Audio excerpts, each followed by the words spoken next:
નમસ્કાર, આપ જોઈ રહ્યા છો ન્યૂઝ S7 ગુજરાત।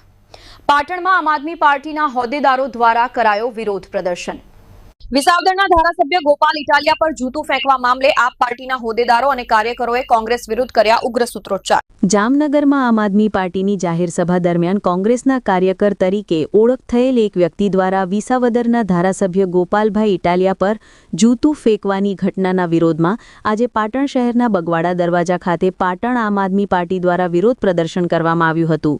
પાટણ શહેરના બગવાડા દરવાજા ખાતે પાટણ આમ આદમી પાર્ટીના હોદ્દેદારો અને કાર્યકરો મોટી સંખ્યામાં એકત્ર થયા હતા અને આમ આદમી પાર્ટીના હોદ્દેદારો તેમજ કાર્યકરોએ જણાવ્યું હતું કે લોકશાહી પ્રણાલીમાં આવી હિંસક ઘટનાઓને કોઈ સ્થાન નથી। મહાત્મા ગાંધીજીની અહિંસાની વિચારધારાઓને કોંગ્રેસ ભૂલી જઈને હિંસા અપનાવી રહી છે। ગુજરાતમાં આમ આદમી પાર્ટીના વધતા કદ અને લોકપ્રિયતાને લીધે કોંગ્રેસ ભાજપના ઇશારે કામ કરી રહી છે તેવો આક્ષેપ પણ પાટણ આમ આદમી પાર્ટીના હોદ્દેદારો દ્વારા કરવામાં આવ્યો હતો। આ દરમિયાન પાટણ આમ આદમી પાર્ટીના હોદ્દેદારો અને કાર્યકરોએ કોંગ્રેસ વિરુદ્ધ ઉગ્ર સૂત્રોચ્ચાર કરીને ઘટનાનો તીવ્ર વિરોધ નોંધાવ્યો હતો। કાર્યક્રમ સ્થળે પાટણ આમ આદમી પાર્ટીના પાટણ વિધાનસભા પ્રભારી સ્વયંભાઈ સાલવી, પાટણ જિલ્લા ખજાનચી મનુભાઈ ઠક્કર, પાટણ વિધાનસભા કિસાન સેલ પ્રમુખ લક્ષ્મણભાઈ રબારી, વામૈયા જિલ્લા પંચાયત ઇન્ચાર્જ વિનુભાઈ સોલંકી, રણુજ જિલ્લા પંચાયત ઇન્ચાર્જ દિલીપજી રાજપૂત, પાટણ શહેર સહપ્રભારી નિર્મલભાઈ સોલંકી, પાટણ શહેર SC સેલ પ્રમુખ JD પરમાર તેમજ ગમનજી ઠાકુર, સુમિતભાઈ દેસાઈ, રાજુજી ઠાકુર, મુકેશસિંહ ડાભી, વિજયસિંહ ડાભી સહિતના કાર્યકરો ઉપસ્થિત રહ્યા હતા।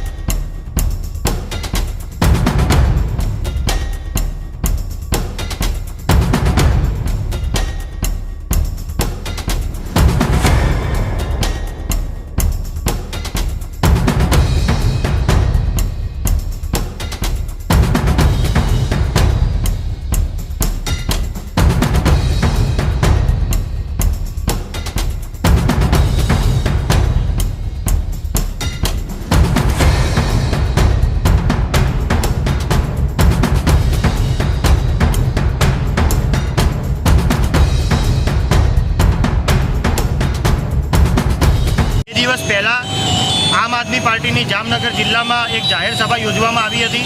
આ જાહેર સભામાં આમ આદમી પાર્ટીના ગોપાલભાઈ સહિતના નેતાઓ અમારા હાજર હતા। ત્યારે અચાનક જ એક કોંગ્રેસનો ખદડો કાર્યકર, કોંગ્રેસનો નબળો કાર્યકર આવી ગોપાલભાઈ પર જૂતું ઉગામી તેમની પર જૂતાનો ઘા કર્યો હતો। આ ક્યાંક ને ક્યાંક ગાંધી કોંગ્રેસની વિચારધારા ના હોઈ શકે। આ ક્યાંક ને ક્યાંક હિંસાત્મક કોંગ્રેસની વિચારધારા છે જે ગુજરાતની જનતા સ્વીકારશે નહીં। ગુજરાતની શાંતિપ્રિય પ્રજા છે, આમ આદમી પાર્ટી અને શબ્દ શકોમાં વખોડે છે અને આજે બગવાડા દરવાજા ખાતે આમ આદમી પાર્ટીના સૌ કાર્યકર્તાઓએ ભેગા મળી કોંગ્રેસનો વિરોધ કર્યો છે અને ભાજપ વિરુદ્ધ જે કોંગ્રેસ આગળ વધી રહી છે, ભાજપ અને કોંગ્રેસને બંનેને આમ આદમી પાર્ટી ગુજરાતમાં જે દિવસે દિવસે આગળ વધી રહી છે તે પચી રહ્યું નથી, માટે આવા હુમલાઓ કરાવી રહી છે। અને જિગ્નેશભાઈ મેવાણી જે કોંગ્રેસના છે તેઓએ પણ ગોપાલભાઈ ઇટાલિયાને સમર્થન આપ્યું છે। તો ક્યાંક ને ક્યાંક કોંગ્રેસમાં પણ બે ફાળ આ બાબતે જોવા મળી રહી છે।